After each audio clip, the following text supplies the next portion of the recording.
Hey everybody, welcome to Something to Talk About, and we're trying something a little new today. Yeah, I'm pretty excited. But first, hi! How's it going? Welcome to Something to Talk About. This is a new idea. This is an idea I've had for a little bit. I've been saying, oh, maybe I should do that one day, And now I'm finally gonna do one. I'm gonna try it out. I don't have a lot down. I don't have a lot planned. Well, I have ideas. You know what I mean? It's not like I'm filming 8 today and you're gonna have a bunch. We're gonna see how this one does, and if it does good, and see if you guys like it, and if I enjoy doing it, I'll probably do more. But yeah. But besides that, welcome to Something to Talk About, where the show with the hot questions, even the hotter wings. Wait, no, that's hot ones. No, we are trying something new. I don't need to really tell you guys the rules so much because it's brand new. I'm going to look at a character from the books that's a little more well known, and he's known in the show, but he's very different in the show. So we're going to look at the differences between the show and the books. And yeah, so who's it? It's Dagmer Cliftjaw. He's not even a Cliftjaw in the show. Ralph Ensign? I don't know how to say his name. He's not as ugly at all. He's a big, tall, handsome man with a really cool voice. But yeah, so we're going to cover his show version, then we're going to cover the book version. So the reason why I'm doing this is I want to cover Dagmer Cliftjaw, but on my normal A Song of Ice and Fire lore series, I try not to cover characters who are even in the show at all, or at least prevalent in the show. Dagmer's a little prevalent in the show, so I figured I should try this. The difference. All right. I told myself I wasn't going to do a long intro, and I ended up doing one anyways. So we're going to cover the show first. As I already said, he's played by Ralph Ensign. He was in The Witch, and I love The Witch. It's one of my favorite horror movies, Robert Eggers, but he's really good in that. He's a Game of Thrones character in the Game of Thrones. So yeah, the show, he's an Ironborn Raider. Let me get my logo out of the way here. He's an Ironborn Raider. So Dagmer was a noted Ironborn Reaver in the service of House Greyjoy, noted for his skills in battle and loyalty to House Greyjoy. Dagmer emerges. So in the first episode that he's in, this season 2, right after Theon shows up, right? I believe the name of the episode, I don't have it in my cards, but I got it right here. If you give me 1 second, is the first episode is Ghost of Harrenhal is the first one he showed up in. So season 2. But yeah, so he shows up out of a tavern to talk to Theon right after Theon goes and meets his crew, and his crew are all talking back to him, and he's like, oh, I'm the captain, and they're like, ooh. And yeah, so then Dagmer shows up to kind of be a little nicer to him. So he emerges from a tavern and offers to take Theon to the ship, the Sea Bitch. That's the name of the ship. Theon asks who he is, and Dagmer explains that he is to act as Theon's first mate. Theon questions why Dagmer is separated from the rest of the crew and wonders if they sent Dagmer to kill him, which is funny. Dagmer says that the men will not respect Theon until he has proven himself. Theon wonders how he can prove himself when his father's just ordered him to attack fishing villages, which is a really good question, on the Stony Shore. Dagmer tells him that the crew are all Iron Islanders, and they're going to act like Iron Islanders. They're going to Iron Island, okay? So Theon sees logic in Dagmer's words and suggests attacking Torrhen Square that lies near Stony Shore. Dagmer says that the seat of House Tallheart is a worthy prize compared to some fishing villages, and he wonders if Theon doubts their ability to take it. Theon says that they could, but it would only be able to hold it for a few days, but he explains that Winterfell will hear of it, and House Stark would have to send men to take it, and he considers the opportunity, then instructs Dagmer to take him to the ship. Ugh! That was me just telling you what happened in a scene. So yeah, in this version of it, they don't know each other, and I'm going to get to the real differences, but, he shows up, and he's, kind of nice to him, and Theon kind of comes up with his idea, what he ends up doing of screwing over his former best friend, Rob, by talking to Dagmer, right? So, yeah, Winterfell. Theon besieges Torrhen Square and then strikes at Winterfell once it has been left poorly defended. he seizes a castle, proclaims himself as Prince of Winterfell, forces Bran to yield to him, even though Bran didn't want to, threatens the people. Black Lauren captures Sir Roderick Cassel and returns from Torrhen Square. Roddy Cass, that's what I call Roderick Cassel, is defiant and spits in Theon's face, which isn't cool. Although Theon suggests that Roderick should be imprisoned, Dagmer insists that Theon must have him executed to maintain the respect of the crew. Roderick baits Theon into swinging the sword himself. Theon fumbles the task, requiring 4 blows and a final kick to the neck to sever his head. Yeah, Roderick kind of is like, hey, why don't you do it yourself? And it makes Theon look really weak. So this is all what is happening in the show, and I'm just showing kind of just what Dagmer is there for, what he's actually around for. Not all of Theon's story, but yeah. So the 2 boys, so Asha seduces Theon and then, frees Bran and Rickon. Dagmer and Theon discover the corpses the next morning of a bunch of men that she kills. Lauren blames Theon for being seduced. So Theon brutally beats him as Dagmer looks on with approval. That's that one bald dude from the show. That's who he beats. And Dagmer's like, yeah, man, beat him up. Iron Island's so weird in the show. They're just like, yeah, all right. So they go on to hunt for the boys with hounds and so on and so forth. Dagmer finds cracked walnut shells at a farm, a favorite snack of Rickon. So they're like, oh, they must be there. So Theon brutalizes the shepherd who insists that he has not seen the Stark princes. The Ironborn return to Winterfell with 2 charred corpses that Theon publicly claims are Bran and Rickon. Yeah, you guys know all this. I don't think I'm just refreshing everybody of what Dagmer did in the show, right? I don't think I'm teaching anyone anything. So the sister arrives, so we're still on the show. Theon has Winterfell's ravens killed to prevent them spreading the word of the murders. Yara refuses to reinforce Theon as requested. Instead, she just arrives with 20 Goodman. Oh, wow, I didn't know Sir 20 Goodman was a character in the show. He is. Oh, cool. Sir 20 Goodman, he's great. To urge him to abandon Winterfell, Theon refuses to give up his prize. Theon gives gold to Dagmer to buy the silence of the farmer whose boys they killed. Dagmer explains that they also murdered the farmer and his wife. So, don't worry about it. You don't need to. All right, so Betrayed. So this is kind of the end of Dagmer's story as Theon is rallying his last remaining men to fight against Ramsay Bolton. Dagmer hits him from over the head and knocking him out cold, hoping to survive the impending sack of Winterfell. He places a cloth bag over his head and Theon is dragged away. Dagmer states that although he was eager to silence Theon, he says it was a good speech. When Maester Luwin tries to intervene, Dagmer stabs him. So that's fun. Dagmer killed him. After reading a letter from Ramsay, Balon and Yara...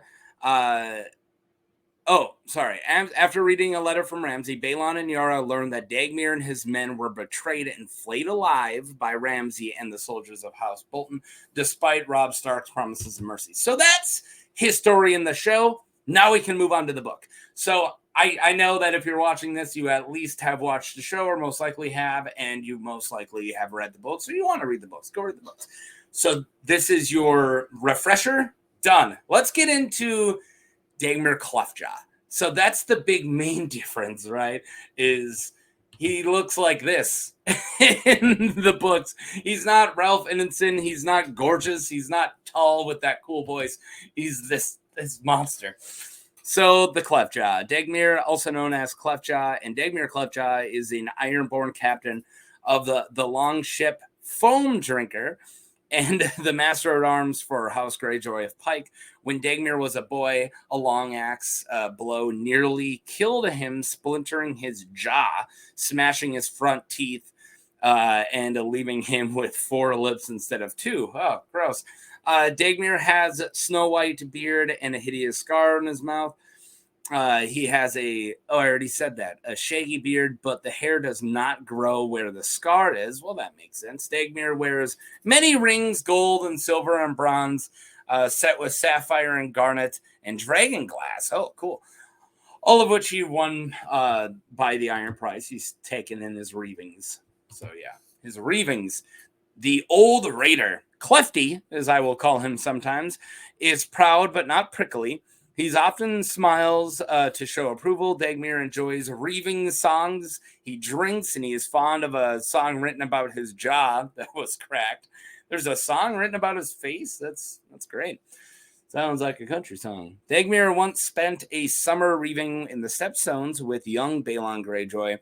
He was one of the most skilled warriors of the Ironborn when he was younger.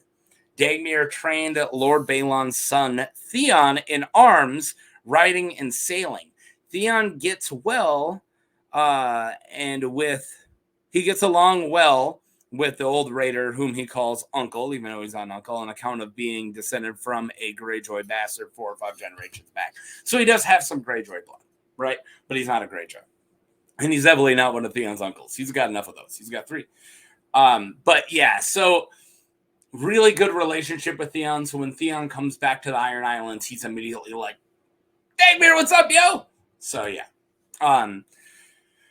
The Stony Shore. Lord Balon Greyjoy sends Dagmer to Old Wick to raise the stone houses of the drums. Sorry. And yeah. Stone houses and the drums. He is then ordered to accompany Balon's surviving son, Theon. So this is after Theon, of course, returns. This is the same timeline as in the show. It's after... Oh, my God, I'm trying to take this down. It's after, Theon is betraying Robb during the second book, right? So not second season, second book. So... yeah, he shows up, and then Balon's like, I don't really think of you as my son. And he goes, I need to prove myself. And he's like, all right, cool. Go do some raiding. So he's stuck with Dagmer and Aaron Dampera, actually, to pretty much babysit Theon for his first, reaving and raiding stuff. Okay, so, he's surviving son Theon and Balon's brother Arion Dampera, who was a great character, or Aaron, as a lot of people call him, during the harrying of the Stony Shore, when Theon attacks the northern village. Dagmer laughs and obeys when Theon orders him to stay behind to defend the 8 longships. When Theon returns after fighting Bedford Tallheart and the Wild Hares, I might do a video about them. I was looking into it. He convinces Dagmer to follow his plan to take Winterfell, playing on the old Reaver's lust for glory. Aaron will take 6 ships, accepting Theon's Sea Bitch and Dagmer's Foam Drinker, and continue raiding the western coast. Dagmer is to attack Torrance Square to draw out the garrison of Winterfell when its castellan Sir Roderick Cassel learns of the fearsome Ironborn raider or warrior. So, yeah, you're seeing similarities here to the show, but it's a little different, right? Aaron Dampera is a character, and they're all riding together, but the big main difference is Dagmer Cliftjaw stays at Torrance Square opposed to goes to Winterfell and is being his second, right? So Dagmer objects that sieges are not of the... yeah, he says that sieges are not of the old way, and he would not have enough men to storm Torrance Square or defend Roderick's garrison. But Theon says that he intends to slip in and take the undermanned Winterfell while the garrison is away. Dagmer does that. He takes Torrance Square, pulls Roderick Cassel away, and then Theon takes Winterfell. So Dagmer loses the fight at Torrance Square and leads survivors back to the Stony Shore, but his distraction of Roderick allows Theon to seize the castle. Theon holds Winterfell until Ramsay Snow, who's pretending to be Reek, betrays him. He also kills Roderick Cassel, so Roderick Cassel goes back, right? So we only got one more slide to cover for the books, and then we're going to talk about, the main differences that we all learned here together. So Torrhen Square, at some point after Roderick and Leopold Tallheart, the castellan of Torrhen Square, depart to retake Winterfell, Dagmer creeps back in, and his Ironborn take the sparsely defended keep at Torrhen Square. So he retakes it. Clefty Cleft enjoys to hold or continues to hold Torrhen Square with the force of Ironborn. Some of Asha Greyjoy's men consider leaving Deepwood Motte to aid Dagmer, but they are attacked before they do. So by Stannis Baratheon in a fight by Deepwood. So yeah, Asha gets taken by Stannis Baratheon. It's very different. The books are. But yeah, so she's held captive. Dagmer still holds Torrhen Square. Nice. So after she's been captured by Stannis, Asha offers to help him recover Torrhen Square from Dagmer's Iron Men, but Stannis is focused on the more important Winterfell. So Clefty is just hanging out there. So yeah, that's the end of his story. We're going to get into differences and theories. We're going to get into theories first. But yeah, that's it. That's the end. He's still in Torrhen Square. I'm sure he's going to be involved in what's going to happen. Like, I think Dagmer Cliftjaw is just too interesting of a character, just be like forgotten about. But yeah, so I do want to cover some book theories as if this is if I was just covering his book character without comparing them, I would do any theories that are presented for the character. So yeah, I'm going to cover this one. So I did find some crazy tinfoil stuff for Dagmer, and I mean some crazy tinfoil stuff. Reddit user Manu123, what did I say? Out. Oh, put up the idea that Cliftjaw is an exiled faceless man working with Euron. I read this whole post, Reddit post, and yeah, there's nothing. I'll give you like the small and skinny. He has a little bit more, but it's kind of goof. What does it say? So his cut up face is mask like. So they were like, he's a faceless man because his face is like weird leather facey. All right. He fights with a shield wall. For some reason, that is supposed to make people think like the Ironborn don't fight with shield walls. So since he does, maybe he wasn't trained by the Ironborn. I don't really know where he's getting that, or if that's like a real big, like, I don't think that's as much of a hammer drop as he thinks. And foam drinker makes you think of the shade of the evening. Yeah, not much there, just tinfoil. Yeah, that's. I think that I just found a Reddit post, and a lot of people were like, "This doesn't add up," but it's fun. It's fun, but yeah, I don't buy it. I've heard it floating around that he is actually Theon's dad. I don't know where this crazy idea was started. I tried to look, but it's around. It is. I've heard some other YouTubers kind of bring it up. I think Preston Jacobs brought it up at one point, and I'm assuming the Order of the Green Hand think this because they think all the crazy tinfoil stuff. But I think just because they have a father-son relationship, because Dagmer's actually really nice to him opposed to like Balon, and they're just kind of like got a father and son rapport. I don't think there's any evidence that he's actually his biological dad. I just don't. But yeah. All right. So those are the theories for the book. Let's cover the major differences from book to show. And yeah, so where to start? There's a lot. His look and his age. Dagmer's a really old man, and his face is split down the middle. And of course, Ralph Ensign's version of the character isn't any of those things. He doesn't look like he's super old. He's just a guy, and his face, he doesn't have a giant scar on his face. So those are pretty big ones. In the show, him and Theon just met, but in the book, Dagmer is a legend who Theon knows him, right? So they have, like I said, a really big rapport in the book, but in the show, he's like, "Who are you?" It's like, "Dagmer, I'm here to help. And he's like, oh, okay, good to meet you. Yeah, he knew him already. So that's a major difference. And then I think the biggest one is in the show, Daggy just helps Theon for the rest of like his storyline in the second season. So he goes to Winterfell, but in the books he just like hangs out, hangs out at Torrhen Square almost the entire time. And lastly, he's still alive and he's less skinned in the books. The show, they skin him, he's dead. And he's still alive. So that's a pretty big one. Life is a pretty big difference, right? But there you guys go. If you enjoyed kind of what I'm doing here, let me know. So this is me wanting to cover book characters who have been covered in the show, because I normally just cover people who haven't or just barely. But Dagmer is actually kind of a known character. So in order to cover Dagmer Cliftjaw, I was like, oh, we'll bring up what he did in the show too, to really kind of look at how they changed it. And which one do you like better? Well, I like the book version better, but I'm like that. I don't always like the book version better. Trust me, not always, but most of the time. There you go.